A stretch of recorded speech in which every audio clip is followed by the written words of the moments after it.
Bonjour, donc bienvenue à ce webinaire du Réseau rural breton.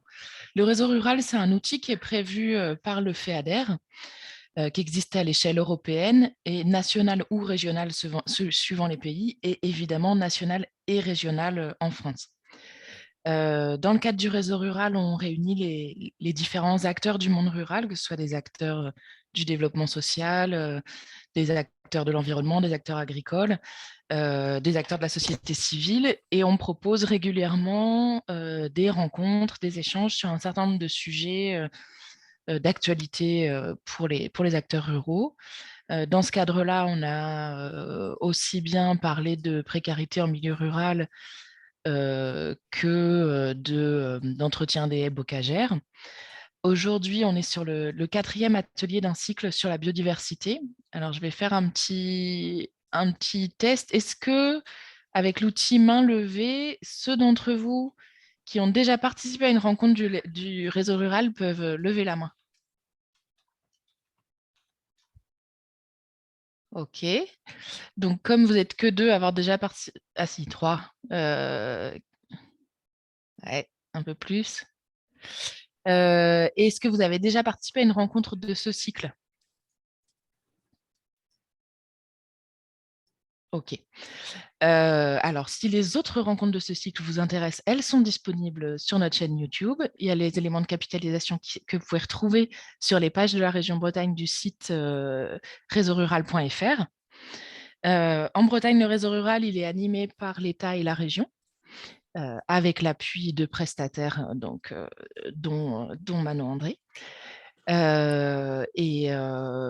Pour cette année, on aura encore l'occasion d'échanger donc sur les questions de paysage, sur la démographie en milieu rural et un certain nombre de sujets plus ponctuels, notamment le sport en milieu rural, si je me rappelle bien, Manon, on l'a confirmé. Je vais laisser la parole à l'animatrice et aux intervenantes et intervenants pour qu'on arrive sur le fond du sujet du jour, c'est-à-dire en quoi des pratiques agricoles peuvent être favorables à la biodiversité. Bienvenue et je vous remercie. Merci Marianne. Oui, je vous ferai un petit récapitulatif en fin de webinaire des prochains événements à venir au sein du réseau rural. Maintenant, je vais juste vous rappeler rapidement les différentes séquences de ce webinaire et puis je laisserai ensuite la parole à nos intervenants. Donc, 3 séquences dans ce webinaire. On aura dans un premier temps la présentation du CIVAM 29 et donc de ses actions en faveur de la biodiversité avec les paysans de son territoire. Ensuite, nous aurons un témoignage de Yann Paulet, qui est maraîcher près de Quimper et qui nous parlera donc de ses pratiques agricoles en faveur de la biodiversité. Et enfin, on conclura avec la démarche territoriale qu'a le CPIE de Belle-Île-en-Mer, donc CPIE, Centre permanent d'initiative pour l'environnement, autour de cette thématique agriculture-biodiversité. Et donc, je laisse maintenant la parole à Sophie Paté qui va se représenter et qui va donc nous parler des actions du CIVAM.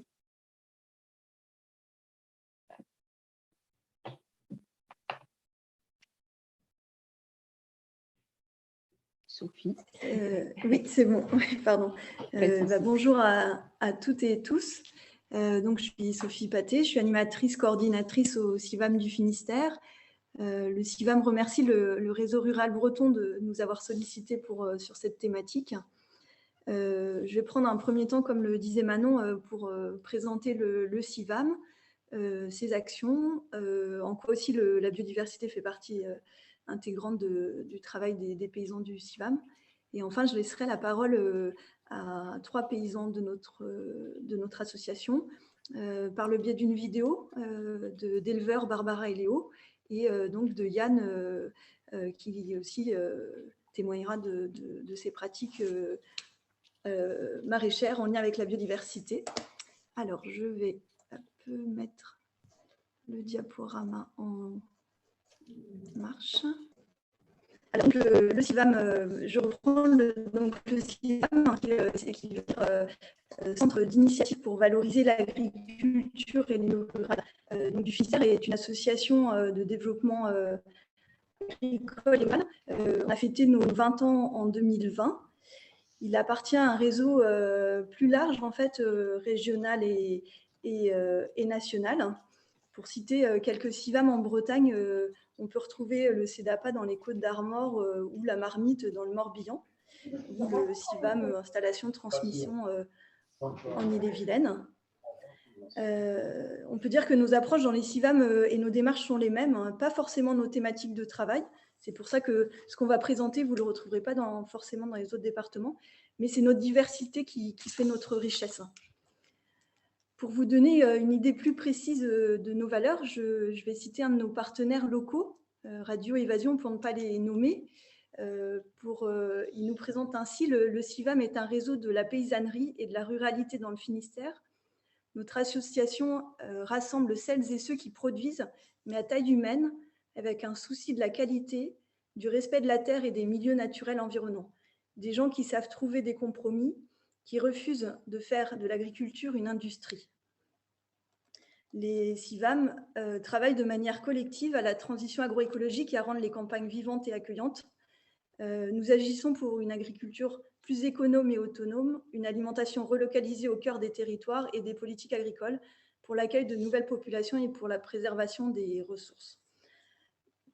Concrètement, en fait, nos missions, elles sont d'animer et d'accompagner selon les principes de l'éducation populaire, dans le but de rendre autonomes nos adhérents dans leur prise de décision, des projets qui sont collectifs et durables, qui contribuent à dynamiser le tissu socio-économique rural. Nous développons des initiatives, nous testons des nouvelles pratiques et proposons des méthodes d'action qui sont basées sur l'échange d'expériences, l'apprentissage entre pairs et la coopération. Tant au niveau, c'est vrai que régional, local, que aussi national. Au niveau du Finistère, nos thématiques de travail se portent sur 3 champs principaux. Ce qu'on souhaite, c'est des installations nombreuses de paysannes et de paysans. Et donc, on contribue aussi à pouvoir travailler sur la transmission des fermes. On travaille également sur l'accompagnement de nos adhérents et des porteurs de projets aux pratiques agricoles économes et autonomes. Et enfin, à l'accompagnement de l'utilisation de toutes les ressources de la ferme et du milieu rural. Ce qu'on a appelé, là sur la diapo que vous voyez, la multifonctionnalité des systèmes. Pour ce faire, comme je l'avais déjà précisé, mais on organise des formations, on anime des groupes de travail, des échanges d'expériences, des temps collectifs de réflexion. Donc, par exemple, ça, c'est un des travaux qu'on a fait sur, par exemple, les violences alimentaires, pour aussi donner quelques idées de un peu la dimension de notre organisation. On a entre 120 et 150 adhérents. Notre conseil d'administration, il est constitué de 11 paysans et paysannes et aussi de porteurs de projets qui souhaitent s'installer en agriculture. Nous sommes 4 salariés et donc voilà, un budget annuel d'environ 250 000 € qui est financé par des fonds publics principalement et des fonds de formation. Alors, si on revient au cœur de notre sujet ce matin, la biodiversité et l'agriculture, je veux commencer par vous dire que c'est vrai, dans la bouche des paysans et des paysannes du CIVAM, le terme de biodiversité est guère utilisé. Ça commence à arriver, mais ils en parlent plutôt en fait avec des mots suivants, la nature, le vivant, la faune, la flore, les milieux. Clairement, en fait, nous, on ne l'affiche pas en fait comme une thématique de travail en tant que telle, car la biodiversité dans les fermes, elle est complètement inhérente, elle est vraiment au cœur des systèmes agricoles qui sont développés au sein du CIVAM. Et nos paysans le définissent un peu comme être et faire avec ce que la nature nous donne et nous propose. En regardant un peu, c'est vrai que je trouve que les termes qu'utilise Gilles Boeuf et parlant pour les paysans du CIVAM, c'est le vivant dans toute sa diversité et sa complexité. Clairement, il y en a certains qui pensent que même la biodiversité devrait être le pivot en fait, des politiques publiques agricoles. Alors, comment elle se pratique dans les fermes CIVAM ? La biodiversité, on peut le retrouver dans les différents ateliers de la ferme, qui peuvent être différents mais complémentaires, comme d'avoir des vergers de fruitiers qui sont pâturés par des moutons, des vaches, d'avoir du maraîchage qui est complété par un atelier de volaille. On peut le retrouver dans le choix des espèces animales et végétales qui sont en lien avec les objectifs de production, mais aussi dans la recherche de rusticité, de résistance aux maladies. On la retrouve dans la diversité des ferments, des fromages fermiers, des levains aussi, des pains paysans, dans les sols, dans la mosaïque de milieux, dans les prairies pâturées, dans le linéaire de bocage. Bon, c'est vrai qu'en résumé, c'est vrai que c'est un peu les trois acceptions qu'avait développées Madame Namon lors du premier webinaire. Le métier de paysan tel qu'il est pensé, conçu et éprouvé par les paysans du CIVAM, c'est c'est observer, c'est prendre le temps, c'est s'adapter, composer avec, c'est aussi faire des compromis pour vivre correctement de son métier, autant en prenant en compte les objectifs économiques, financiers que aussi éthiques. Un exemple d'un groupe, un exemple pour pouvoir illustrer, le CIVAM accompagne un groupe d'éleveurs qui est en différents milieux qu'on a nommés semi-naturels, des milieux semi-naturels les valoriser par le pâturage. C'est souvent des milieux qui sont délaissés par l'activité agricole conventionnelle. C'est ce qu'on a mis derrière les prairies naturelles, les zones humides, les landes, les fonds de vallée, qui sont parfois souvent frichés, qu'on va dire qui sont parfois retournés à la nature, en tout cas dans nos climats. Et en observant les comportements des animaux dans ces terrains, on s'est aperçu de leur appétence pour les arbres. Et donc, on a approfondi ces observations par des formations. Donc, nous, qu'on a plutôt intitulé sur la valorisation paysanne de l'arbre. Aujourd'hui, on nomme communément ces réflexions agroforesterie. On a fait tout un cycle de formation l'année dernière et cette année, en particulier sur la formation des arbres en trogne et les arbres fourragers, la production fruitière. Et on a découvert, malgré effectivement toutes les politiques publiques qui sont à l'œuvre sur le bocage, des oublis, des effacements de la mémoire collective paysanne, en fait, des conduites et des valorisations possibles des arbres et des haies dans les systèmes agricoles. On a tous en tête la production de bois de chauffage, de bois d'œuvre, mais aujourd'hui, quid de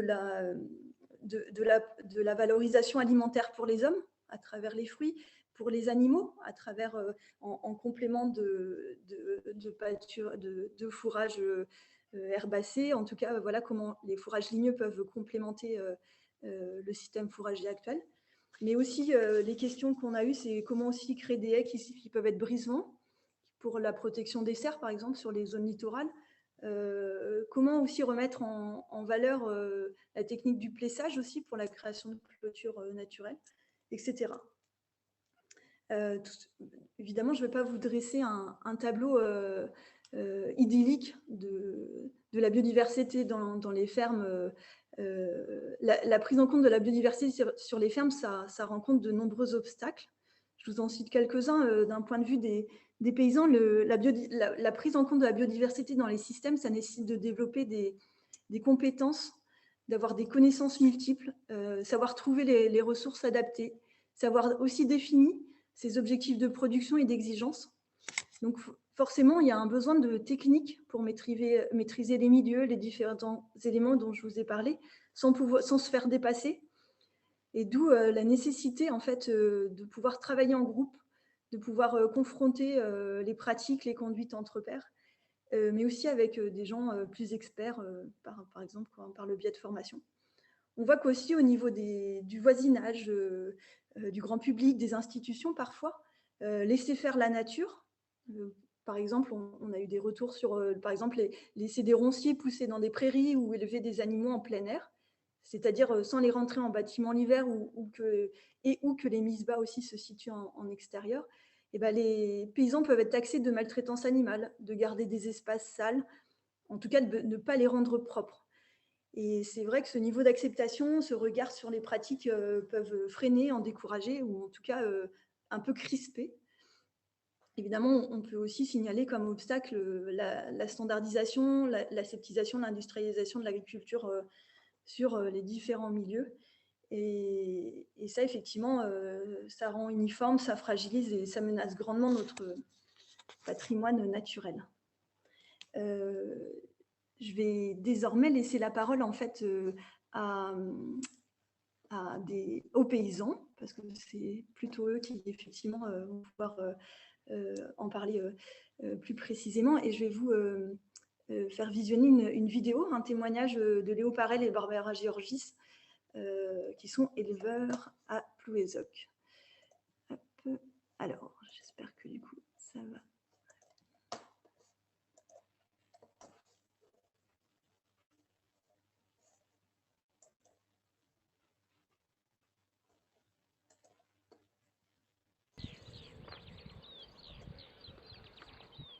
Barbara et Léo, on est installés depuis 2 ans et demi ici à Plouézoc dans le Finistère. Voilà, on s'est rencontrés en études naturalistes et pour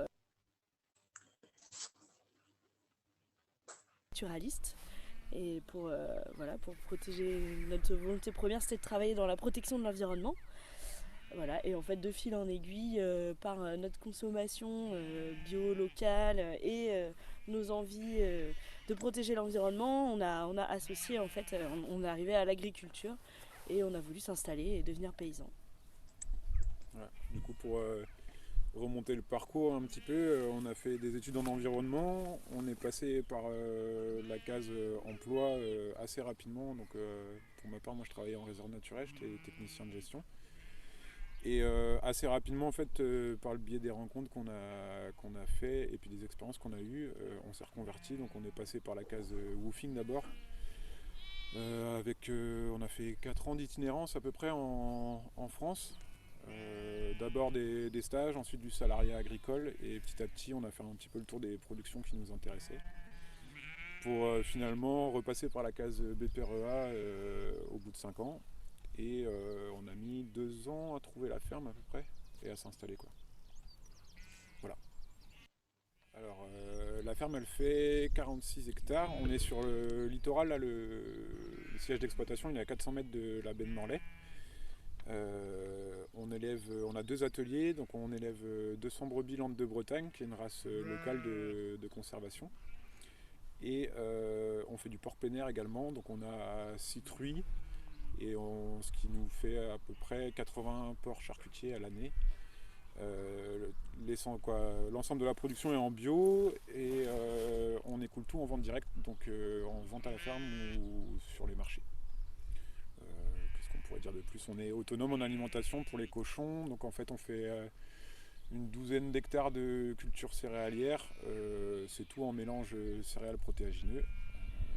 Donc on fait nos propres cultures, on récolte et on transforme à la ferme l'aliment pour les cochons. Et pour ce qui est des moutons, les brebis sont en plein air intégral, c'est-à-dire que les mises bas se déroulent dehors, elles sont dehors toute l'année. Et c'est une ration unique pâturage, on ne fait pas de foin, on ne complémente pas avec des céréales. Donc les agneaux sont élevés uniquement à l'herbe et c'est des races à croissance lente, donc c'est un abattage à partir de 6 mois jusqu'à 1 an. Pareil pour le cochon, on a des temps d'engraissement qui vont de 1 an à 1 an et demi, quoi. Et du coup ce qui donne une viande particulière, très persillée, rouge, beaucoup plus de saveur. Et sur les moutons on valorise également toute la laine, toutes les toisons sont utilisées en partenariat avec des artisanes locales. Moi le premier terme qui me vient à l'esprit c'est responsabilité. Parce que si on regarde à l'échelle de la Bretagne, le foncier agricole ça représente 80% de la surface. Donc en fait en tant que paysan on a une énorme responsabilité sur la biodiversité sur notre territoire. Et je pense qu'historiquement il y a un conflit entre écolos et agriculteurs. Ça s'est construit comme ça, quoi. Il y a une opposition assez forte entre le milieu agricole et la conservation de la nature. Et je pense que c'est une erreur profonde parce qu'en fait on est les premiers acteurs de la conservation de la biodiversité plutôt que sa destruction, quoi. Moi je préfère le voir comme ça. Et c'est en grande partie pour ça que nous on s'est installés, parce que aujourd'hui on se considère gestionnaire d'espace et la première entrée dans notre projet d'installation c'était la biodiversité, quoi. On a voulu devenir paysan avant tout par volonté de conservation de la nature et de la biodiversité. Après il y a plein d'autres facteurs qui rentrent en jeu, mais c'est un des premiers, quoi. Et si je peux rajouter, et on l'a allié jusque dans nos choix de races, les races anciennes, c'est aussi ça, on est aussi conservateur de la biodiversité cultivée et élevée. Voilà. Enfin, il y a quand même une homogénéisation maintenant que ce soit les espèces mises en culture ou les espèces élevées par les agriculteurs et par l'agriculture et paysagère aussi. Et voilà, et on va dans la conservation de la biodiversité jusque là, quoi. Bah, ce qu'elle nous apporte, déjà il y a un côté éthique et moral, ouais, c'est ça, c'est la satisfaction de protéger notre environnement, d'être acteur du territoire. Comme moi je garde toujours ça en tête, le paysan c'est celui qui fait le pays. Et du coup on est vraiment acteur de notre territoire, de notre paysage par ce qu'on fait. Après, d'un point de vue pratique, productif ou économique, on a tous les avantages qu'on peut connaître et qui sont cités régulièrement, que ce soit les auxiliaires de culture, la gestion de l'eau, la limitation de l'érosion, du lessivage, etc. La résistance qui fait qu'on utilise moins de produits, que ce soit toujours végétal ou animal. En fait, souvent ça se résume à, moi je trouve, favoriser la biodiversité sur une ferme, ça se résume souvent à rien faire en fait, à faire moins. On est souvent dans l'excès de faire et dans l'entretien excessif et en fait dès que tu laisses une zone s'exprimer un petit peu, la biodiversité revient toute seule. Et ça, on peut faire des aménagements écologiques, on peut faire des travaux, on l'a fait, on a planté beaucoup de haies à 3 km en 2 ans, on a refait des talus. On essaie de réaménager, de faire des aménagements pour la biodiversité, mais essentiellement je trouve qu'il suffit de laisser un petit peu la nature faire son boulot et ça revient tout seul, quoi. Déjà on a un système où on fait pas de foin. Moi je vais parler pour les prairies essentiellement, mais on fait pas de foin et on fauche pas les refus. Donc c'est une mesure toute bête, mais en fait du fait de ne pas faucher les refus, par exemple, on va avoir différentes strates herbacées qui vont se développer, quoi, avec une strate plutôt haute, une strate plutôt rase, là où les moutons ont pâturé. Et du coup, ça permet une expression de biodiversité assez intéressante parce que y a plein d'espèces qui vont avoir besoin d'une végétation assez haute pour faire leur cycle, qui vont pouvoir se développer. Je pense à des araignées, des épères, des choses comme ça. Et sur cette simple action, en fait, qui déjà nous fait économiser du carburant et du temps, le fait de ne pas faucher les refus, c'est pour nous une économie. Et à côté de ça, il y a un bénéfice d'un point de vue de biodiversité qui est tout de suite visuel, quoi. On a des lépidoptères, on a des criquets, il y a plein de choses qui s'expriment, qui ne s'exprimeraient pas dans un milieu qu'on aurait homogénéisé par un broyage, quoi. Après, sur les cultures, on fait du sous-semis systématique de légumineuses dans les parcelles. On essaie de maintenir un sol toujours couvert et du coup d'avoir aussi des espèces mellifères. Limiter les labours. Ouais. On valorise nos prairies humides, on a du campagnol amphibie qui est présent sur la ferme, qui est une espèce emblématique. Du coup, on travaille avec le groupe mammalogique breton et puis des stagiaires de BTS-GPN sur l'inventaire des espèces qui sont présentes sur la ferme, et on essaie avec eux de réfléchir à un plan de gestion qui permettrait d'adapter nos pratiques à la biodiversité qui est présente et du coup d'éviter de faire de trop grosses erreurs. Voilà. On essaie de prendre en compte la globalité de ce qui se trouve sur la ferme, quoi. Après, dans l'ensemble, ça revient à ça. C'est faire attention à ce qui nous entoure, déjà le connaître, et puis du coup y faire attention et l'intégrer dans nos pratiques pour le maintenir et le protéger. Ouais, alors pour nous, paysans de nature, ça se mélange entre de la conviction politique et puis un passif perso, c'est-à-dire que pendant toute la période où on a fait des stages, du woofing, etc., on a atterri chez les personnes qui ont initié la démarche Paysans de nature, à savoir Frédéric Signoret et Perrine Dulac. Donc, Perrine Dulac qui est chargée de mission pour la LPO Vendée, et Fred Signoret qui est paysan dans le Marais breton vendéen et qui anciennement était aussi salarié de la LPO Vendée. Et en fait, on s'est retrouvé plongé dans un petit territoire où il y a énormément de naturalistes issus de la LPO ou d'autres associations qui ont fini par aller vers l'agriculture et s'installer paysans. Et en fait, nous, c'est un peu ce qui a déclenché le déclic ensuite, en partie, de notre installation. Et donc la démarche paysan de nature, elle est partie de ce territoire-là, du Marais breton vendéen. Et elle part de différents constats. Le premier, c'est celui que j'évoquais, c'est que 80% du foncier à l'échelle du territoire breton, il est agricole. donc une grosse responsabilité agricole sur l'aspect biodiversité. Le deuxième, c'est l'effondrement de la biodiversité ordinaire, entre guillemets, avec, j'ai plus les chiffres en tête, hein, mais des espèces comme le moineau ou les hirondelles, quoi, des espèces qu'on normalement voyait partout, qui se sont pris des grosses claques en fait, en très peu de temps. Et le dernier constat, il est l'urgence du renouvellement de la population agricole, avec énormément de départs à la retraite dans les années qui viennent, et potentiellement peu ou pas de personnes pour reprendre derrière, quoi. Et du coup, il y a cette association qui s'est montée, au début portée par la LPO Vendée, maintenant portée par une association nationale, Paysans de Nature,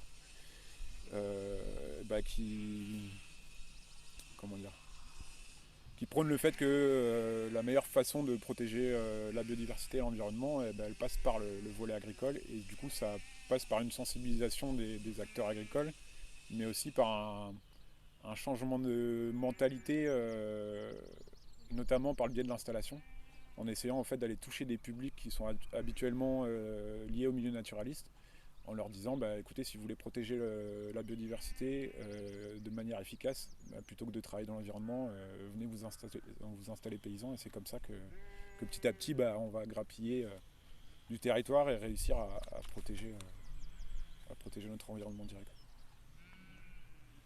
Donc il y a une démarche qui est en train de s'initier en Bretagne, dans la continuité de celle qui a commencé en Vendée, et c'est en train d'essaimer à l'échelle nationale un petit peu partout sur les territoires, avec à la fois des associations paysannes. Donc je parle pour la Bretagne, il y a le CIVAM, le CEDAPA, Agriculture Paysanne, Terre de Liens, et en parallèle des associations de protection de l'environnement, la LPO Bretagne, Bretagne Vivante, le groupe Logique Breton, Vive Armor Nature, les CPIE. Voilà. C'est un espace où pour la première fois depuis longtemps, je pense, autour d'une même table, on a à la fois des organisations paysannes, des organisations environnementales et des citoyens aussi qui rentrent dans cette démarche. Voilà, c'est un outil qui promet d'être intéressant et je pense très efficace.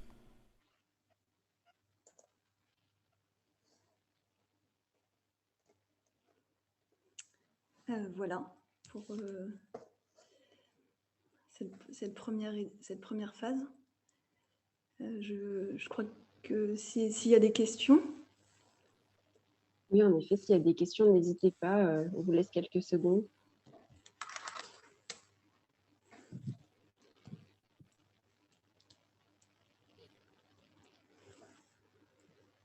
A priori, il n'y en avait pas dans le chat. Dans tous les cas, on pourra y revenir après si des questions reviennent. Du coup, on va laisser la parole à Yann. Si tu avais fini, hein, Sophie, sur toute ta Oui, tout à fait, oui. Ok. Yann, bonjour. Oui, merci Sophie, merci à tout le monde. Oui, je me présente aussi. Bonjour à toutes et à tous. En écoutant l'interview là, juste avant, ça me faisait vraiment penser à notre parcours au niveau de d'où on vient. Parce que quelque part, on y reviendra à la fin pour le réseau Paysans de Nature, mais on a un parcours assez similaire avec les deux paysans qu'on vient de voir en vidéo juste avant. Parce qu'en fait, nous, on est tous les deux ingénieurs agronomes, donc on avait quand même, on va dire, le diplôme agricole nécessaire pour se sentir légitime en tant que non issu du milieu agricole, on va dire. Voilà. Mais on avait cette passion naturaliste qu'on avait, puisque nos diplômes d'ingénieur agronome étaient vraiment dans des options de protection de l'environnement et de gestion des espaces naturels. Donc, on s'est rencontrés tous les deux avec ma femme là-bas. Et puis, de fil en aiguille, on est arrivé à devenir agriculteur après avoir fait plusieurs postes dans la protection de l'environnement, que ce soit en syndicat mixte de gestion d'espaces naturels, d'associations de protection de la nature ou du département du Finistère, par exemple, pour Anne, ou aussi CPIE en Mayenne, un CPIE en Mayenne pour lequel on a travaillé, où on a été bénévole. Donc voilà, ça c'est un peu pour notre présentation personnelle, et on en est venu à faire du maraîchage. Alors voilà, quelques mots de présentation de la ferme. On est sur 2 hectares. En fait, on a 7 hectares en tout, mais on est sur 2 hectares de maraîchage vraiment cultivé, le reste étant des prairies. qu'on échange le foin de cette prairie-là avec du fumier d'un agriculteur voisin pour nos cultures. On est donc 2 personnes, Anne de Salé et moi-même. On est en légumes diversifiés, c'est-à-dire on a compté, c'est à peu près 40 légumes différents sur l'année et on vend tout en direct avec un peu de Biocoop et 1 ou 2 restaurants, mais ça reste assez anecdotique. Voilà. Quand on parle de biodiversité agriculture, nous, de plus en plus maintenant qu'on est paysan, là, ça fait la 4e année qu'on produit et qu'on vend bien, de plus en plus, on se rend compte du rôle. On a tendance toujours à parler, enfin moi-même le premier, hein, dans mes études avant et puis dans mon travail d'avant, je parlais beaucoup de biodiversité en tant que quelque chose d'extérieur. On parle, bah, c'est un petit peu voilà, la biodiversité. On s'enlève en tant qu'être humain de tout ça, mais avec un travail comme on le fait aujourd'hui sur nos parcelles et j'aime assez ce que disait Léo, on se considère un peu comme gestionnaire d'espaces naturels. Gestionnaire est un grand mot parce que ça place l'humain un petit peu au-dessus de tout ça, mais en fait, de plus en plus, je m'inclus dans cette biodiversité locale.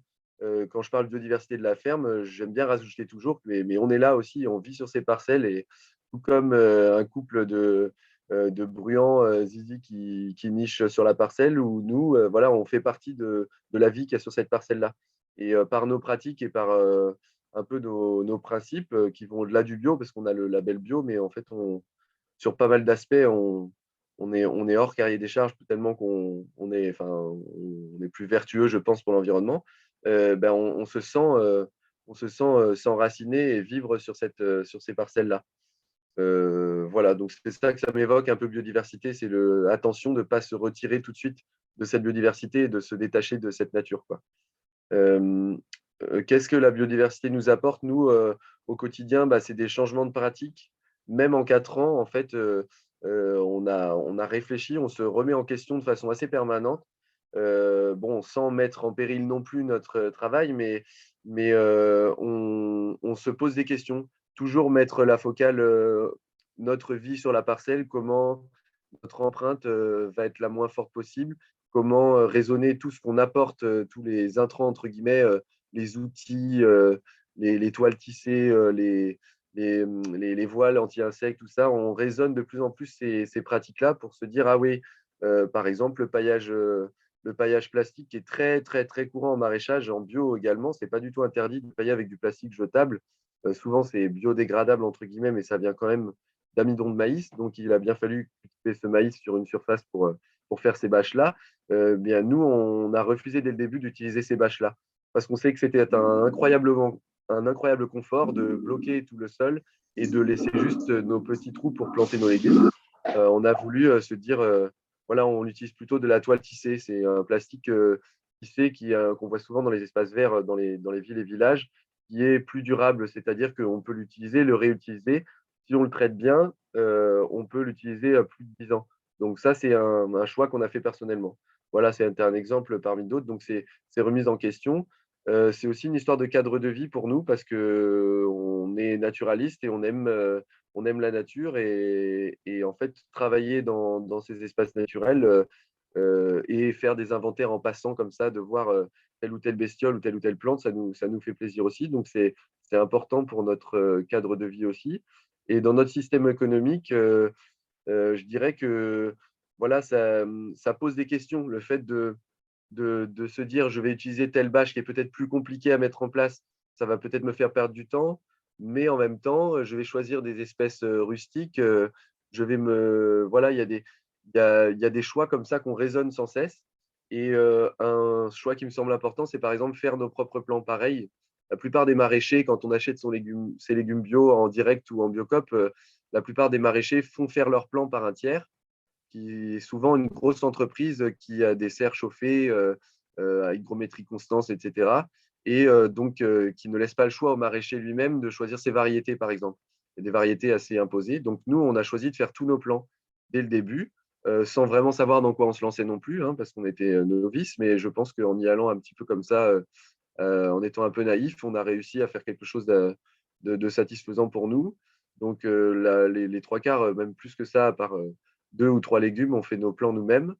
Donc ça, c'est aussi un gain économique parce que vous imaginez bien qu'acheter des plants à un tiers vaut plus cher que faire ses plants soi-même. Après, c'est une question de temps.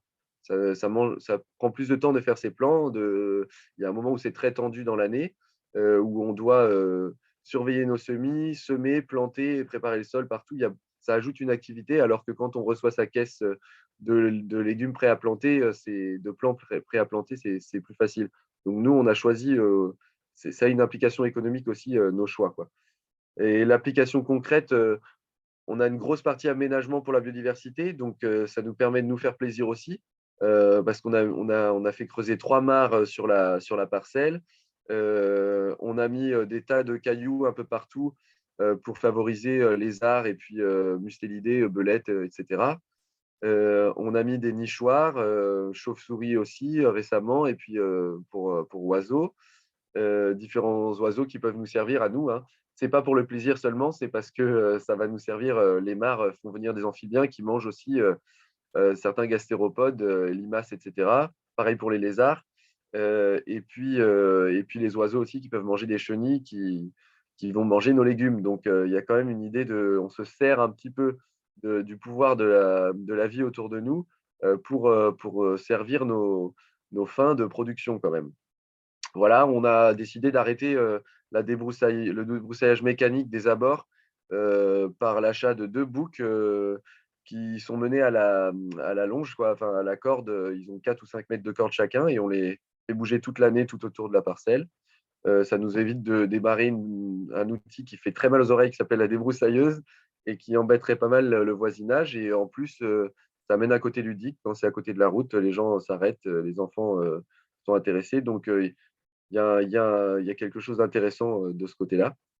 Et puis voilà, on a des haies autour de la parcelle avec le programme européen Braise Bocage qu'on a fait planter et talus, donc qui ont disparu dans les débuts des années 60. On les a remis donc là où ils étaient avant. Et puis des haies dans la parcelle. Entre nos jardins de culture, on a mis des haies de fruitiers, donc qui vont nous servir aussi à gagner de l'argent, mais qui sont aussi avec des essences non productives pour l'humain, donc qui serviront aussi à la pollinisation et à la protection des cultures.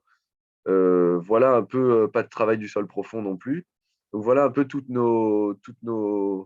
ce qu'on fait un peu pour l'environnement, enfin pour notre environnement sur notre parcelle. On a conscience de notre travail sur notre parcelle, hein. C'est clair qu'on ne va pas sauver le monde avec ces pratiques-là, mais nous, on va sauver, on va dire, notre monde, notre petit monde de la production locale dans notre parcelle, quoi, à Plomelin. Voilà. Et puis, Paysans de Nature, on est adhérent au réseau. Comme disaient les intervenants précédents, c'est naissant, hein, au niveau national. C'est parti de Vendée. J'ai fait partie de ceux qui s'intéressent au développement de tout ça en Bretagne. Donc, on est adhérent à ce réseau-là, sans que pour l'instant, il y ait eu de rendez-vous, à part les réunions de préfiguration concrètes sur le terrain, ici en Bretagne, mais en Finistère du moins. Mais voilà, de par notre parcours, ça nous semble très intéressant ce réseau, parce que d'une part pour communiquer auprès de nos clients et puis de nos partenaires, et puis en fait de se rendre compte qu'on est beaucoup dans ce cas-là, d'avoir fait des études environnementales et d'avoir fini par trouver que la meilleure équation pour résoudre nos envies et notre besoin de vivre sur nos territoires, c'était d'être paysan. Donc là, on rejoint un petit peu le cas du couple précédent par ça. Et le CIVAM, on y trouve beaucoup de plaisir parce que le réseau nous aide à penser nos pratiques et à les échanger. Et c'est un peu ça qui fait l'ADN du CIVAM. Pour moi, c'est le côté réseau, le côté fonctionnement à plusieurs. Il y a beaucoup de choix qu'on a faits ou des remises en question qu'on a eues qui viennent des discussions avec des collègues qui ne sont pas forcément en production maraîchère d'ailleurs, hein, qui sont en d'autres productions. Mais voilà, plus ça va, plus on va vers des fermes un peu plus complexes, comme l'environnement qu'on souhaite, c'est-à-dire comme l'environnement qui existe autour de nous, des échanges complexes. On a des volailles pour faire des œufs, mais voilà, les fermes comme il y avait avant les années 50, finalement, ont plus le droit d'être qualifiées de biodiversité que les fermes conventionnelles on va dire, chimique et monoproduction qu'on a aujourd'hui. On essaye de tendre, j'ai l'impression du moins au CIVAM, vers des fermes un peu plus, appartenant plus à la biodiversité, se fondant plus dans le paysage. Voilà, voilà pour ce que je pourrais vous dire. Merci Yann. Il y a quelques remarques et questions. Donc la première, c'était bénéficiez-vous d'aides type MAEC ou paiement service écosystémique? Alors MAEC, pour ceux qui ne sauraient pas, c'est mesures agro-environnementales et climatiques. Ça, c'est la première question.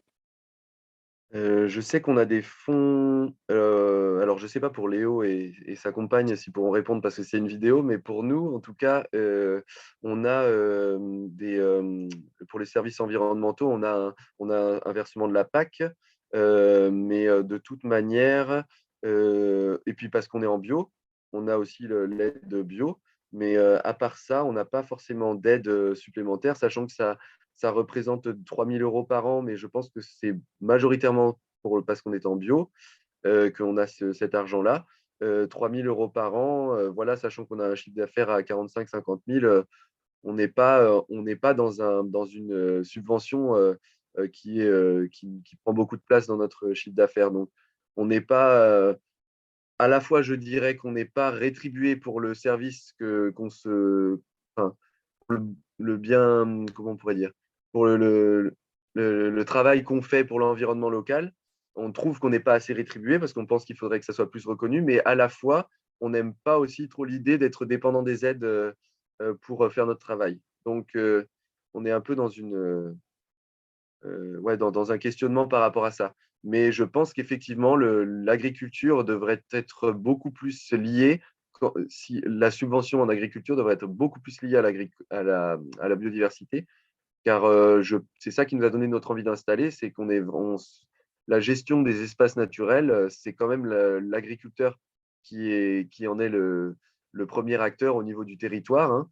Et puis nos paysages viennent de là. On parlait des arbres en trogne, on parlait les prairies naturelles, etc. Sans même, je pense aux zones de montagne où le fait d'avoir des brebis ou des vaches permettent de réouvrir des milieux ou de garder des milieux ouverts est très important pour la biodiversité là-bas. L'agriculteur a vraiment un rôle là-dedans. Donc, est-ce qu'il faut passer par une rétribution financière pour ça? Je ne sais pas. Mais la politique publique agricole a beaucoup à faire pour réfléchir à ça. Ouais. Merci. Et il y a une deuxième question. Que pouvez-vous donner comme argument pour des maraîchers jugeant que les haies sont néfastes pour leur productivité? Entre parenthèses, notamment à cause de l'ombrage créé.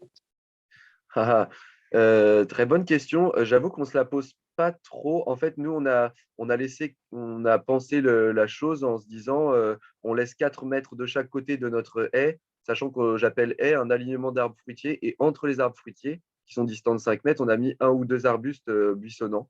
Donc, en laissant 4 mètres de chaque côté, l'ombrage est quand même bien réduit. Et finalement, en voyant des exemples ou en visitant des fermes ailleurs en France qui ont des pratiques agroforestières beaucoup plus denses que nous, je vois que ce n'est pas forcément notable.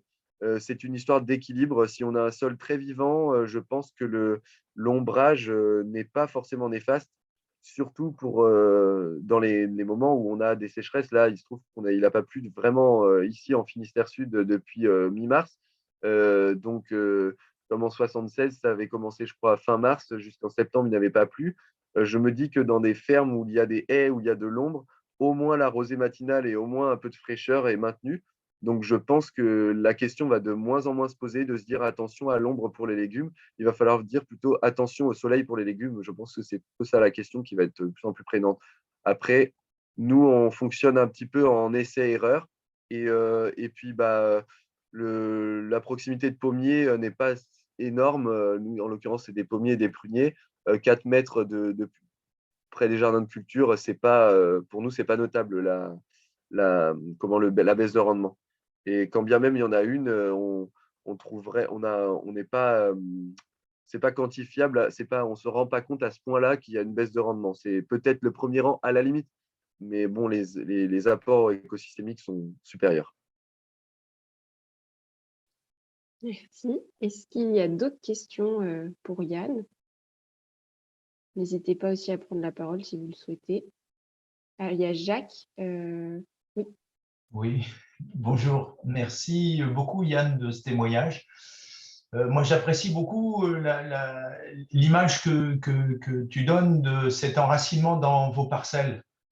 Je pense que c'est très parlant, que c'est sans doute à mettre en avant cette idée-là d'appartenir à cet environnement au même titre que la flore et la faune, quoi. On est interdépendants et cette idée-là, moi, je trouve que ce que tu dis là, c'est très fort dans cet esprit-là. Ouais, ça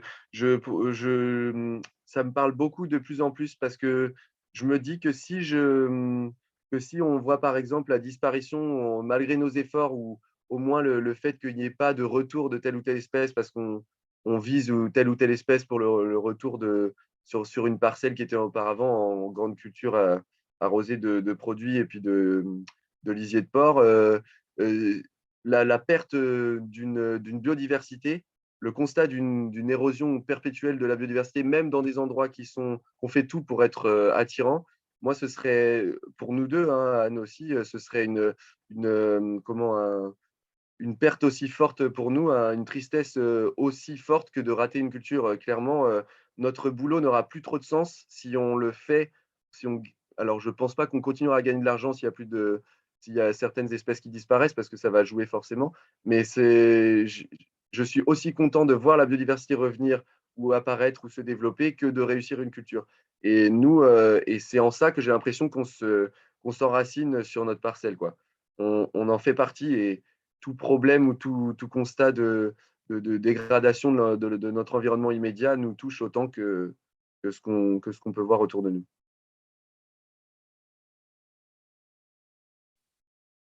Merci. A priori, il n'y a pas d'autres mains levées, pas d'autres questions dans le chat. Je vous propose de continuer et puis à la fin du webinaire, on aura toujours un petit temps d'échange si des questions vous reviennent d'ici là. Donc, je vais laisser la parole à Victor maintenant. Je te laisse te représenter, Victor. Bonjour. Moi c'est Victor Gillier-Chevalier, je travaille à la Maison de la Nature, donc le centre permanent d'initiative pour l'environnement de Belle-Île-en-Mer. Et donc voilà, on remercie le réseau rural de nous avoir sollicité sur cette thématique, la agriculture et biodiversité, sur laquelle on travaille depuis quelques temps. Alors je ne vais pas montrer du coup, moi je suis pas agriculteur, donc je ne vais pas avoir des exemples aussi concrets que les présentations qu'on a eues jusqu'à présent, mais je vais montrer un peu plus comment nous, on a pu se saisir de cette question et essayer de voir donc quelle était la place de l'humain dans l'environnement, et donc de fait, la question de l'agriculture qui vient considérablement façonner les paysages et la nature, hein, puisque l'agriculture, je crois que c'est Yann qui le rappelait tout à l'heure, c'est un impact foncier considérable sur... voilà, c'est des énormes surfaces donc, qui sont anthropisées, donc de fait qui créent les espaces naturels, qui modifient les niches écologiques, etc. Il y a des différentes manières d'avoir cet impact anthropique qui respecte, on va dire, plus ou moins les comportements spontanés de la nature. Donc, comment on en est venu, nous, en tant que Maison de la Nature, à s'intéresser à l'agriculture? Donc, au début, le CPIE s'est fondé en 1990 et c'est plutôt un groupe de botanistes amateurs qui se retrouvent sur Belle-Île et qui sont assez émerveillés par la qualité, par la biodiversité qu'on peut trouver dans les prairies. Et donc, ils échangent entre eux, et c'est une association donc, de partage de connaissances botaniques. Et ce savoir-là vient aussi être renforcé, consolidé par le Conservatoire botanique national de Brest, qui alors je ne sais pas qui est à l'initiative, est-ce que c'est le conservatoire, est-ce que c'est la communauté de communes, mais bon, il y a un intérêt qui se fait autour de ces prairies qui vient effectivement valider le fait qu'il y a un intérêt tout à fait particulier sur ces prairies-là. Et donc, nous, on se dit, voilà, s'il y a des prairies, une prairie, c'est mes petits schémas, là, c'est qu'il y a du pâturage. Donc, un espace qui n'est pas pâturé, rapidement, on a une végétation ligneuse qui va s'installer dessus. Donc, si la prairie représente un intérêt, une très grande biodiversité, a priori, c'est l'élevage actuel qui permet ça. Donc, ça, c'est un petit peu notre point de départ. Et donc, à ce moment-là, on est allé voir les agriculteurs pour dire c'est super ce que vous faites, comment on pourrait vous aider à continuer votre métier tel que vous le pratiquez, puisqu'il produit cette biodiversité. Et donc, évidemment, ça n'a pas donné grand-chose, hein, puisque on arrivait sans proposition, on était juste content, et puis on leur disait qu'on était content. Et donc, ça n'a pas spécialement beaucoup accroché. Mais on est quand même un peu revenu à la charge parce qu'on se disait, mais on voit par contre que là, notre situation, ce n'est pas forcément la situation qu'on va retrouver partout ailleurs en Bretagne ou même en France, hein, puisque au contraire, on voit qu'il y a plutôt une dégradation des milieux, on va dire, naturels. Hein, mais donc, je rappelle encore que le milieu, la prairie naturelle est lié à l'impact anthropique qui est l'agriculture. Donc, on se dit comment on peut consolider en fait ce qu'on a aujourd'hui. Et donc, on voit ça, et puis on voit aussi des indices d'une agriculture assez extensive. Donc, la qualité des prairies, je viens d'en parler, des indices de fréquence de traitement phytosanitaire qui sont très faibles. On a du coup un projet agro-environnemental et climatique qui a été mis en place par la collectivité, qui a un des plus forts taux, si ce n'est peut-être le plus fort taux de contractualisation de Bretagne, donc avec des agriculteurs qui se retrouvent bien dans ces démarches, qui prennent en compte l'environnement. On a un fort taux de fermes qui sont en bio, donc plus du double de la moyenne nationale. On a un système qui est très herbagé, donc qui limite l'impact sur les sols, etc. Mais on voit beaucoup de tensions qui demeurent, voire qui se renforcent malgré des indicateurs qui, comparativement à ce qu'on peut voir ailleurs, sont plutôt dans le vert, quoi. On a des injonctions très fortes à la conversion en bio. Donc, pour brosser rapidement le tableau de l'agriculture à Belle-Île, on est sur une agriculture qui est largement marquée par l'élevage et qui est assez extensive et plutôt conventionnelle, on va dire, malgré le fait qu'elle soit extensive, c'est-à-dire que les gens ne sont pas forcément en termes de surface, il y a peu de surfaces qui sont labellisées. On va plutôt être sur des productions en maraîchage qui sont labellisées. C'est pour ça qu'on a des taux élevés, mais sinon, en termes d'hectares, voilà. On a eu en 2020 aussi, en 2019 plutôt, les pisseurs involontaires de glyphosate qui ont été très actifs à Belle-Île et qui ont été extrêmement vindicatifs à l'égard des agriculteurs. Donc, nous, on a essayé de les réunir pour les pisseurs involontaires de glyphosate et les agriculteurs, donc qui se sont évidemment sentis très, très agressés. Alors, je vois une question pour la fin. Injonction pour conversion bio venant de qui? Un petit peu de tout le monde. Hein. N'hésitez pas à me poser des questions. Hein. Un peu tout le monde, donc de la société civile en général. On a soit des gens qui habitent ici, des passionnés de nature, il y en a beaucoup à Belle-Île. Ça peut être des touristes, ça peut être des voisins, ça peut être des résidents secondaires. On a un peu tous les profils, mais disons des profils non agricoles. Et non agricoles et non connaisseurs des questions agricoles. Et puis, bon, bah voilà, on avait une posture de ces pisseurs inventeurs de glyphosate qui était qui était vraiment très, très virulente. Et en même temps, quand on a essayé de dire, bon, bah, OK, et puis on se rend compte quand même que derrière, il n'y a pas forcément ce groupe qui s'est constitué, qui avait donc détecté du glyphosate dans leurs urines, n'avait pas vu, n'était pas spécialement force de proposition pour savoir comment on pouvait un petit peu essayer d'améliorer la situation. C'était, voilà, les agriculteurs sont des empoisonneurs, et puis ça s'arrêtait un petit peu là. Et nous, on était là, mais alors, est-ce que vous voyez un petit peu les conditions de production? On vous propose d'aller dans les fermes, on est là, on peut faire médiateur, qu'on montre ce qui se passe, et puis voir, puisqu'on se rendait compte qu'il n'y avait vraiment aucune connaissance technique sur l'agriculture, qu'il y avait peu d'informations, même de manière générale, voilà, sur la condition, sur ce qu'était l'agriculture localement, hein, puisque les images, finalement, c'était des images de l'agriculture qu'on a au niveau national, voire international, qui effectivement est extrêmement modernisée, etc., mais qui ne correspondait pas forcément, qui ne correspond pas en fait à la réalité locale.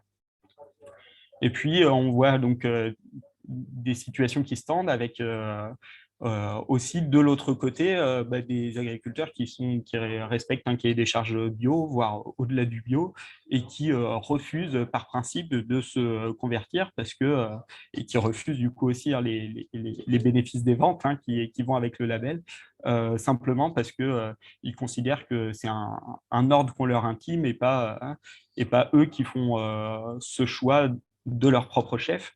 Et donc voilà, on a un petit peu cette situation-là. Alors, nous, on fait alors, ce n'est pas parfaitement chronologique. On essaye de faire des réunions un petit peu pour connaître les préoccupations des agriculteurs en se disant, voilà, on a une agriculture qui est plutôt extensive et on voudrait en fait en maintenir un peu la qualité. Et on voit on voit qu'il y a un certain nombre de thèmes qui ressortent. Donc celui de la transformation laitière, donc, puisque la transformation laitière aujourd'hui se fait donc chez Lactalis à Pontivy, et donc là il y a une volonté qui est de dire on aimerait bien pouvoir relocaliser, être maître du coup de nos prix, avoir les marges, etc. Et puis on ne se retrouve pas dans un système où il y a où tout ce qu'on produit sort de l'île, étant entendu qu'il y a grosso modo le même volume qui revient dans l'autre sens, quoi. Donc, il y avait des questions sur le transport qui ressortaient, des questions sur le foncier avec des situations foncières assez tendues, sur les conditions d'abattage, etc., la prédation des cultures. Donc, on a des thèmes qui, on le voit là, sont pas en lien avec la biodiversité. Et nous, pour autant, on est maison de la nature. Et ce qui nous intéresse là-dedans, c'est que l'agriculture telle qu'on la voyait, telle qu'on la constatait,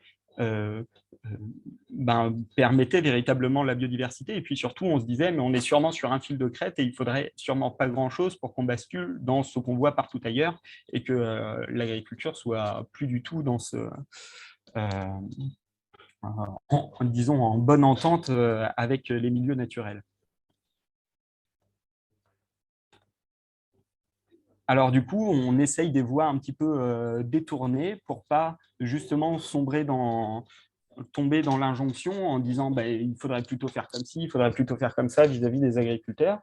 Et on se dit, ok, vous voulez travailler sur la question du transport, vous voulez produire pour les gens ici. On se dit, effectivement, c'est peut-être pas bête qui dépendent pas de systèmes qui vont, de systèmes de vente, de concentration de la production qui vont après, in fine, un petit peu conditionner leur modalité de production. Donc, on travaille sur un magasin de producteurs pour sécuriser les revenus en se disant, bah voilà, si on peut peut-être sécuriser les revenus, on a peut-être plus de marge pour accepter des rendements un petit peu moindres et du coup, s'autoriser peut-être une moindre action sur l'environnement.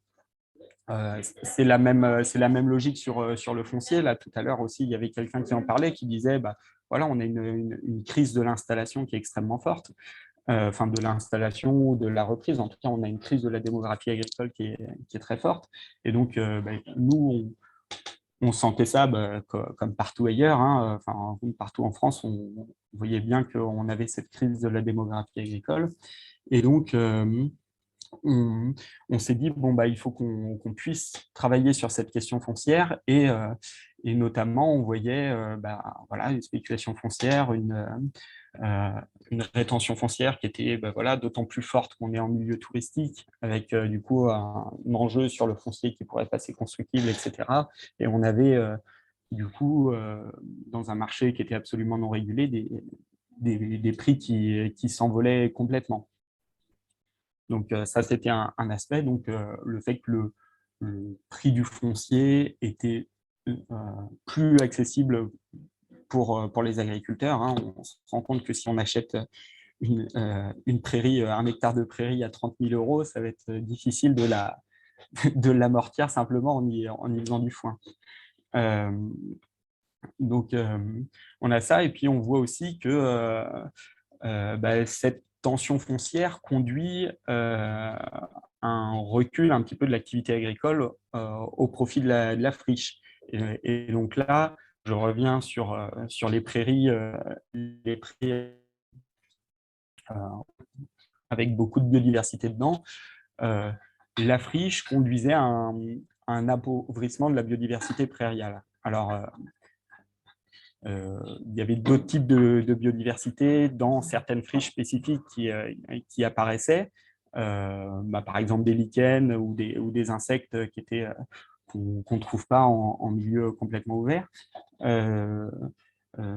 Mais la dynamique étant à l'enfrichement, on s'est dit, voilà, il y a sûrement quelque chose en choisissant les friches qu'on voudrait réouvrir. On sait qu'il y a toujours des friches qui vont s'installer, qui vont pousser, qui vont s'installer davantage. Donc, en limitant la friche, en essayant de réouvrir, on contribuera à cette biodiversité prairiale. Donc ça passe à la fois par l'agriculture et puis à la fois par la sensibilisation des propriétaires fonciers qui ne sont pas forcément agricoles, qui ont un devoir d'entretien de leur parcelle pour la maintenir ouverte. Donc là, on a sensibilisé des propriétaires, puis les propriétaires, du coup, ont identifié qu'on travaillait sur cette question, et puis après, ils nous ont appelés quand ils voulaient vendre une parcelle, et on leur a dit, voilà, on a travaillé avec les élus, on a établi une grille de prix, et donc maintenant, on peut dire telle parcelle vaut tant, etc. Et donc, ça permet vraiment de limiter l'inflation, de sécuriser le foncier par la signature de nouveaux baux, parce que les propriétaires fonciers vont se dire du coup, ça coûte combien si je suis tenu d'entretenir ma parcelle avec un paysagiste, ça me coûte tant. Bon, en fait, c'est vachement mieux de la mettre à pâturer finalement. Donc, ça a augmenté le foncier disponible pour les agriculteurs. Et puis,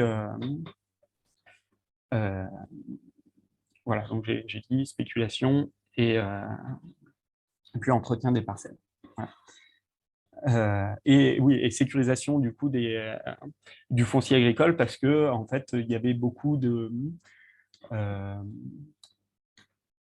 terres qui étaient occupées sans sans contrat, forcément, on avait perdu la trace des propriétaires, etc. Donc, en fait, c'était, mais du jour au lendemain, ils pouvaient se réveiller, alors que ça faisait 50 ans que la terre était exploitée, et donc un propriétaire, un agriculteur pouvait perdre l'exploitation de, je sais pas, de 3, de 5, de 15 hectares du jour au lendemain. Donc ça, c'était aussi une situation qui n'était pas viable, hein, qui fragilisait encore les agriculteurs et leur capacité à exercer leur métier. Donc, c'est aussi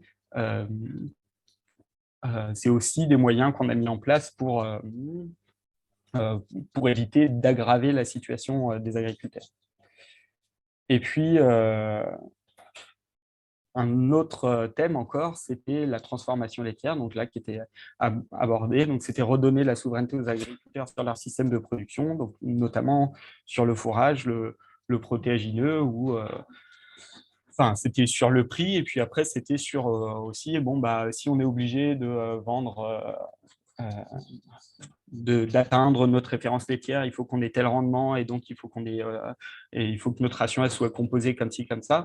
Et donc, en fait, plus on est dans un système comme ça, moins l'agriculteur, localement, il est en mesure de définir le système de production qui lui convient. Et donc là, l'objectif, c'est d'arriver à pouvoir construire une unité de transformation localement. Donc là, a priori, on a le permis de construire, donc on est content. Enfin, ils l'ont, c'est une coopérative. Et puis, aujourd'hui, ce qui se passe, c'est que quand on se rend compte qu'on travaille sur, justement, sur la capacité à produire du lait ou de la viande localement, aujourd'hui, on se rend compte qu'on a quand même beaucoup d'importations d'aliments. Donc, l'aliment, ça va être du colza, ça va être du soja, ça va être de la céréale, parce qu'on voit des difficultés à produire localement. On n'est pas sur des terres extrêmement riches, on a du vent, et puis on a des populations de faune sauvage qui sont très importantes, du moins par rapport à ce qu'on a ailleurs, mais les cours des produits agricoles n'étant pas fixés par rapport à la situation belle-îloise, en fait, c'est des choses qui ne sont pas prises en compte, des coûts supplémentaires qui ne sont pas pris en compte. Et évidemment, importer, donc on a vu importer, ça signifie qu'on peut avoir peut-être plus d'espace en prairie, mais ça veut aussi dire que de manière indirecte, c'est de la déforestation au Brésil quand on importe du soja. On voit que là, les pratiques aussi culturelles sont assez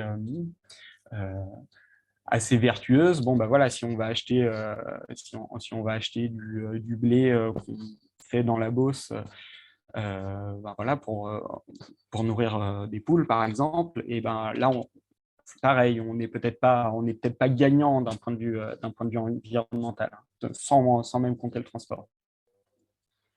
Et donc, à un moment, quand on travaille voilà, sur l'élevage, hein, que ce soit de laitier ou allaitant, quand on travaille aussi, je ne l'ai pas mentionné, pour relancer une filière céréale, quand on essaye d'installer des maraîchers ou des arboriculteurs, parce que c'est principalement des éleveurs, donc on se dit on a besoin de diversifier la production, on se dit mais finalement est-ce que c'est pas voué à l'échec si on veut produire nous-mêmes notre protéagineux et que dès qu'on le plante, on se fait tout manger. Si on veut avoir du pain qui soit bio et local, mais que dès qu'on met un grain de blé dans le sol, il y a les faisans qui passent, et puis après il y a les choucas, et puis ce qui reste, c'est brouté par les lapins et les lièvres. Est-ce que c'est pas voué à l'échec? Est-ce que les personnes qu'on a, la mission foncière permet aussi beaucoup de travailler sur l'installation de jeunes agriculteurs? Est-ce qu'on les envoie pas au casse-pipe, en fait? Est-ce qu'on les envoie pas dans un endroit qui est complètement improductif? Voilà, donc on a commencé en fait à travailler sur ces questions parce que nous ça faisait depuis le temps qu'on travaillait sur ces questions avec les agriculteurs, sur les questions agricoles, ils nous disaient toujours au détour d'une phrase ou d'une autre que voilà, il s'était fait complètement dévaster un champ. Et bref, quand on a reposé ces questions-là de manière un petit peu plus formelle, en disant mais pour vous, la condition de la pérennité de l'agriculture à horizon 15-20 ans, c'est quoi? Et ils nous ont décrit en fait un système idéal, c'était qu'ils produisaient tout localement, qu'ils étaient autonomes en fourrage et qu'ils nourrissaient la population locale. Et ça, c'était leur vœu. Et ils disaient, mais sauf qu'en fait, c'est juste pas possible. Nous, notre fourrage, on est obligé de l'importer. Et ça ne fonctionne pas. On peut pas produire ça. Donc, si la situation continue à empirer sur la prédation des cultures, en fait, juste il n'y aura plus d'agriculture à Belle-Île. Donc, évidemment, ça nous a un peu secoué et on s'est dit, voilà, bon, ça fait peut-être longtemps qu'on en entend parler, mais il est peut-être temps de prendre un petit peu le taureau par les cornes. Donc nous, on s'est dit, bon, voilà, on va essayer peut-être de caractériser un petit peu ce problème. Hein. On était un peu désemparés, mais on pouvait que constater ces déséquilibres écologiques et du coup, pour essayer de crocher dedans, on a essayé d'associer différentes personnes à la résolution de cette question. Donc, bon, d'abord, on a commencé par, même si on avait assez peu de doutes que ce diagnostic sur le fait qu'il y avait énormément de prédation, ce diagnostic de la part des agriculteurs était tout à fait sincère. On s'est dit, bon, on a besoin de mesurer quand même pour valider bien ce fait-là et pouvoir porter cette parole aussi auprès d'autres organismes qui pourraient voir d'un mauvais œil qu'on se penche sur cette question, hein, puisque la prédation agricole, c'est un sujet qui est vieux comme le monde et on n'a pas fait toujours les choses très correctement. Hein. Ça a conduit à des abattages d'espèces protégées, pas forcément très réfléchis, disons. Et donc, nous, on voudrait évidemment éviter de tomber là-dedans.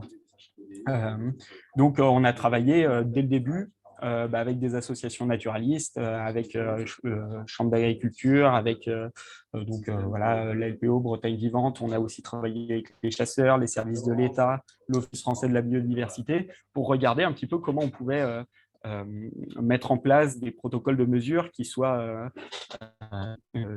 pertinents, dans lesquels chacun se retrouve, parce qu'évidemment, il y a des intérêts qui sont opposés hein, dans les groupes d'acteurs qu'on met ensemble, et puis simplement choisir les différentes actions qu'on met en place, rien que ça, c'est extrêmement sensible. Le fait de mesurer la prédation, par exemple, il y avait des associations qui préféraient mettre ça sous le tapis parce que si on ne la mesure pas, on n'a pas besoin d'en parler après. Donc voilà, on était dans ce sujet assez problématique et conflictuel. Et aujourd'hui, donc, on aboutit à la création d'un groupe de travail. Hein, c'est ma dernière ligne, là, des agriculteurs, des techniciens, des chasseurs, des élus, naturalistes, universitaires, des services de l'État, et on essaye ensemble, alors c'est des discussions animées, je ne vous le cache pas, de voir comment on peut peu à peu avancer là-dessus. Donc là, aujourd'hui, où est-ce qu'on en est alors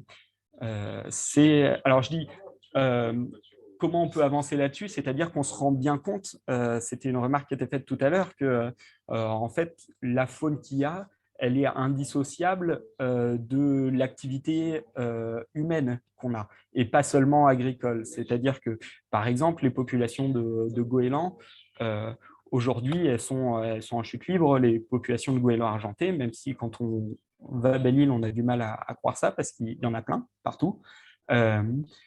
Mais en fait, a priori, c'était plutôt des espèces littorales, les goélands, qui étaient censés manger des produits de la mer, on va dire. Et en fait, avec le déclin de la petite pêche, en fait, ils ont une ressource alimentaire qui disparaît complètement. Et donc, ils se rabattent sur terre, ils se rabattent dans les décharges, dans les poubelles. Et donc, la modification des activités anthropiques induit des modifications sur la faune.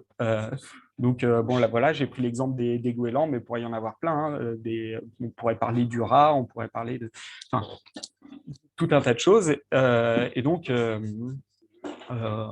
nous, notre jeu là-dedans, c'est d'essayer de faire en sorte qu'on puisse préserver un petit peu les intérêts des uns et des autres. On se dit que l'agriculture, c'est quelque chose d'important, qu'on veut en conserver sur l'île, qu'on la veut respectueuse de l'environnement. Et donc, on doit associer un petit peu les différentes parties prenantes, y compris les naturalistes et les chasseurs, hein, sont venus nous voir en nous disant en fait, il y a des... Enfin, il y a un problème, là, on ne sait pas comment s'y prendre pour essayer de travailler là-dessus. Et donc, on met ces gens-là ensemble et on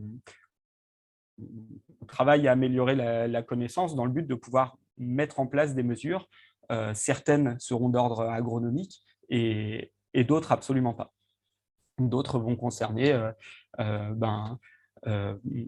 peut-être des pratiques de randonnée. Est-ce que c'est pertinent d'ouvrir un sentier de randonnée à cet endroit-là ou pas? Peut-être que oui, parce que ça fait fuir les lapins, mais peut-être que non, parce que du coup, les chasseurs peuvent plus chasser. Et si les chasseurs font plus un certain abattage de lapins, et ben là, les maraîchers, ils vont commencer à sacrément grogner, etc.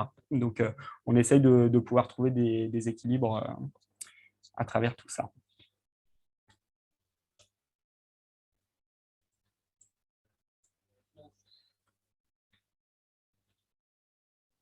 Alors, il y a une question. Du coup, quel type de contrat entre propriétaires et agriculteurs? C'est des baux. Hein, il y a différents types de baux qui existent. Donc, après, ça dépend. Ça dépend des situations. Je ne sais pas si je réponds à la question. Oui, la question était arrivée un peu plus tôt. Valérie, si vous voulez peut-être préciser ou si ça a répondu.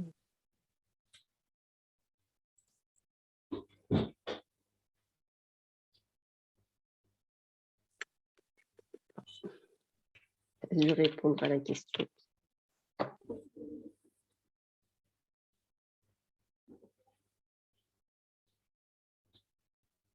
Oui, il y a eu la suite convention pluriannuelle d'exploitation avec un point d'interrogation.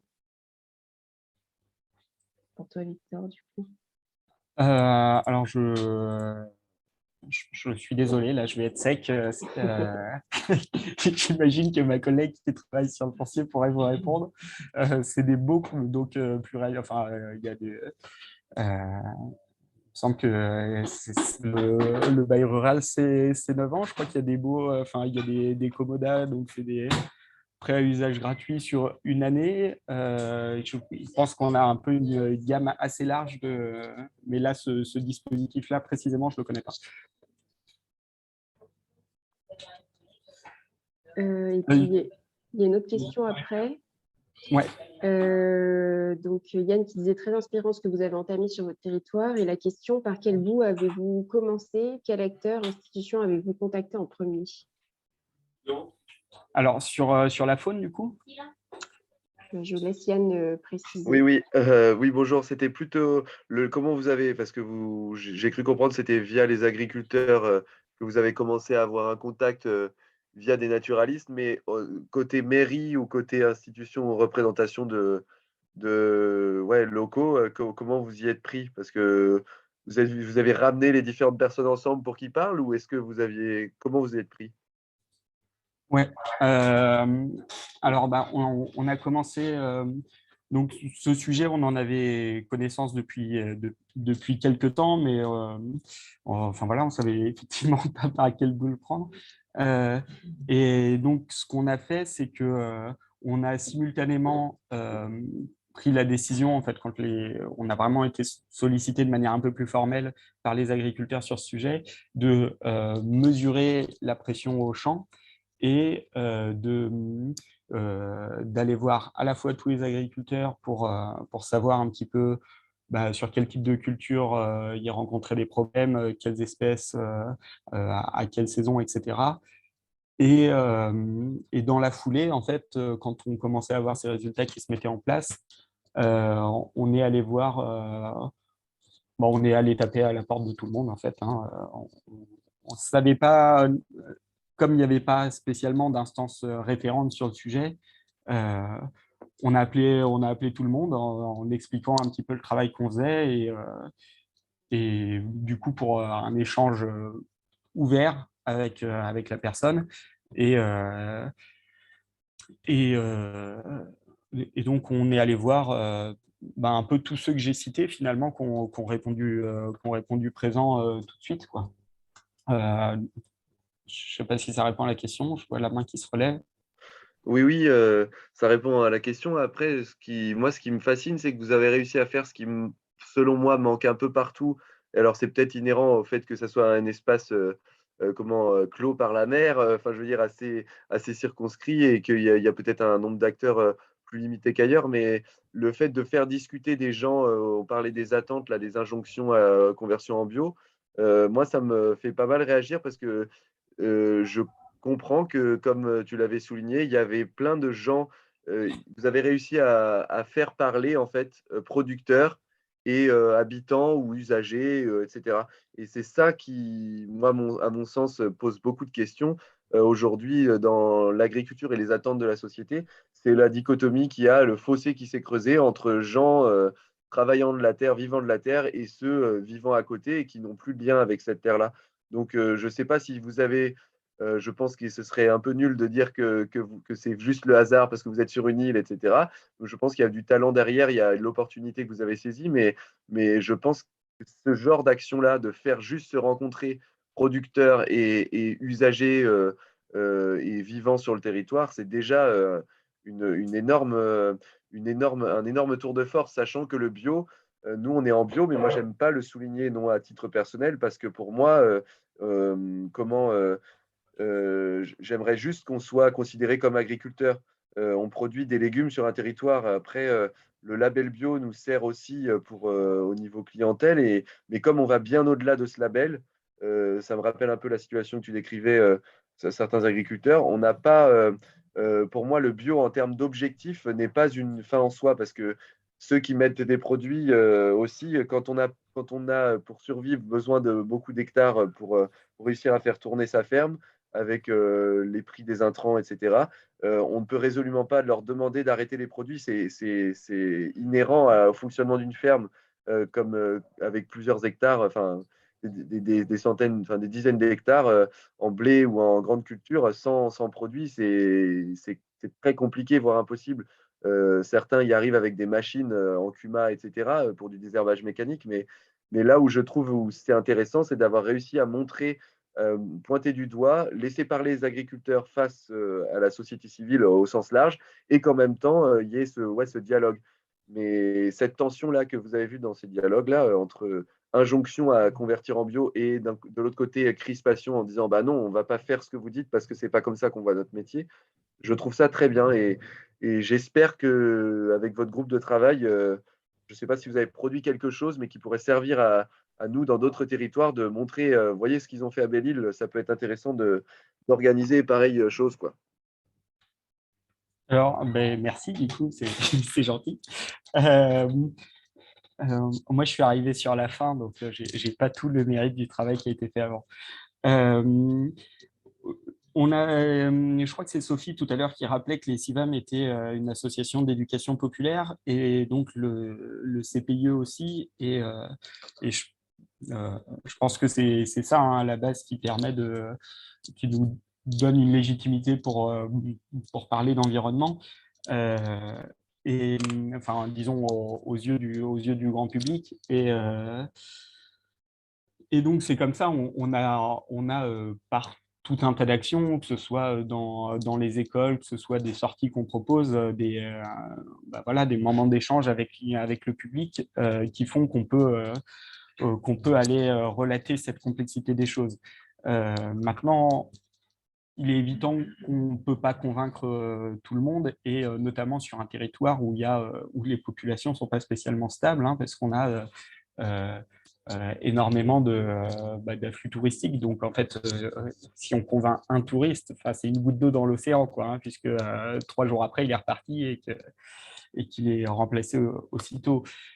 Mais par contre, ce qu'on essaye de faire, et ce que je n'ai pas détaillé, mais on a beaucoup travaillé avec donc un collectif. Enfin, au début, c'était un tout petit collectif, c'était une personne, donc il n'était même pas collectif, qui voulait revoir un moulin à vent tourné. Et puis, au final, on a pu l'aider à se... Enfin, on s'est rendu compte qu'il avait quand même beaucoup d'énergie, et on l'a aidé à se constituer en collectif, puis en association, pour...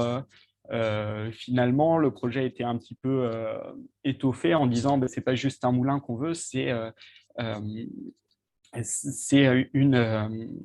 toute une filière. Donc, un moulin, on veut du pain local avec de la céréale qui soit produite dans des conditions environnementales irréprochables, etc.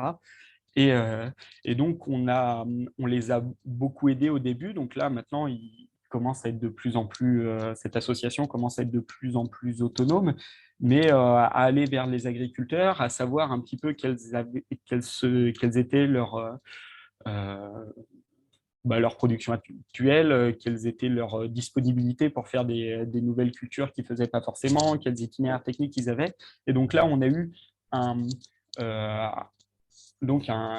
groupe de personnes qui étaient donc hyper intéressés par cette question agricole et qui pouvaient faire partie des gens qui avaient cette injonction au bio, qui se sont retrouvés finalement vraiment les mains dans le cambouis, à aller décortiquer, parce qu'ils tenaient vraiment beaucoup au bio, et les agriculteurs, enfin les éleveurs leur ont dit mais en fait nous on n'est pas en bio d'office, donc on ne va pas changer notre système pour vous faire plaisir, sachant que la rente de la culture de céréales, nous on vend du lait ou on vend de la viande, ce ne sera pas 1% de notre chiffre d'affaires, donc en fait, ça c'est pas négociable, en fait, le label il n'est pas négociable.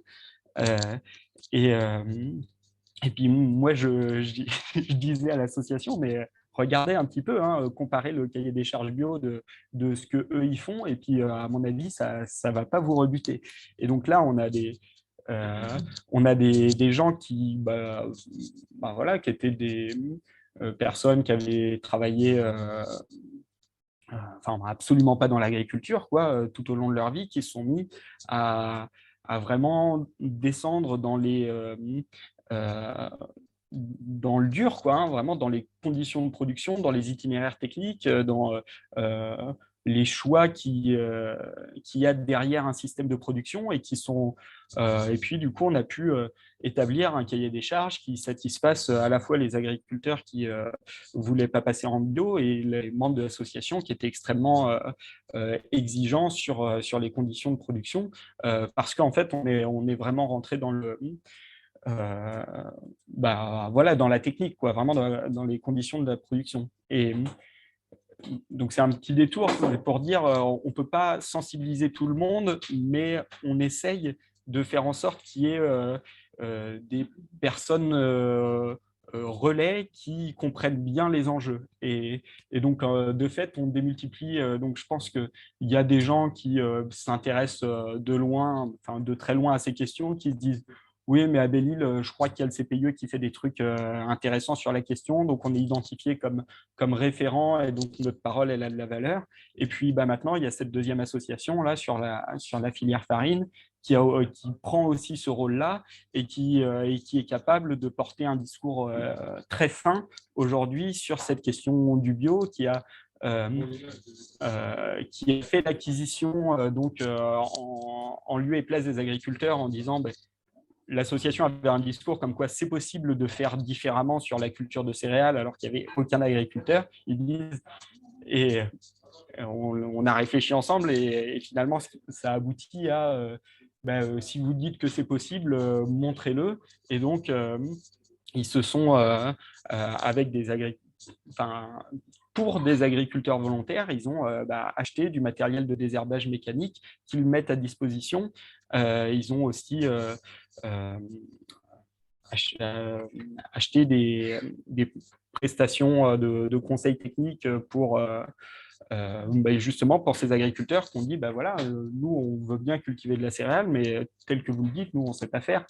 Et donc ils sont en train, parce qu'évidemment c'est un processus au long cours, de donner les conditions aux agriculteurs de pouvoir amorcer une transition pour ceux qui ne sont pas dedans.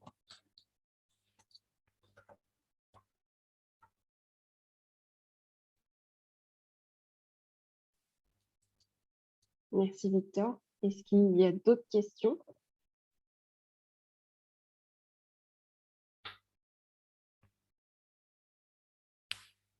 Voilà, même entre-temps sur les précédentes interventions, on peut aussi revenir dessus si besoin.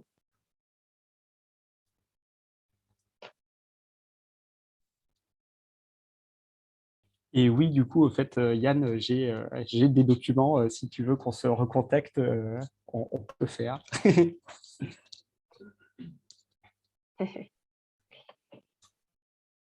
C'est bien noté.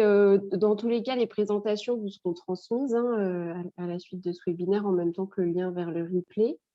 On a fini un petit peu en avance. On aime bien garder du temps pour les échanges. Donc voilà, n'hésitez pas encore à m'interrompre si vous avez des questions. En attendant, je peux peut-être vous annoncer les prochains ateliers du réseau rural.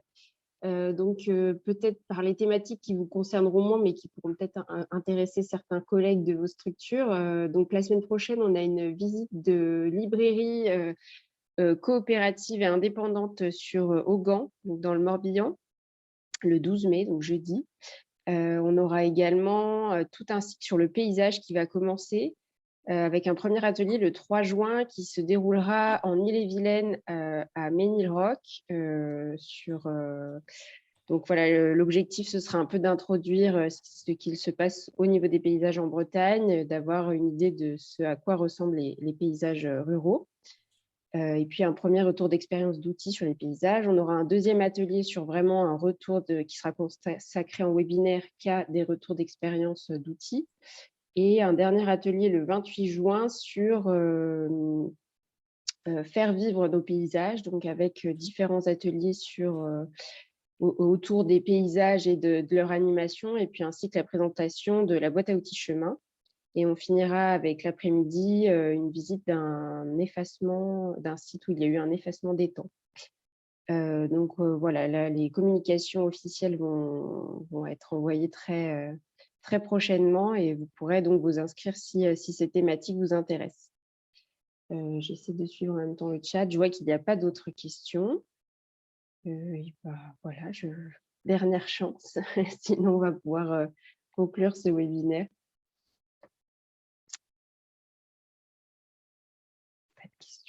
Bon, et au nom du réseau rural, je voulais remercier nos intervenants.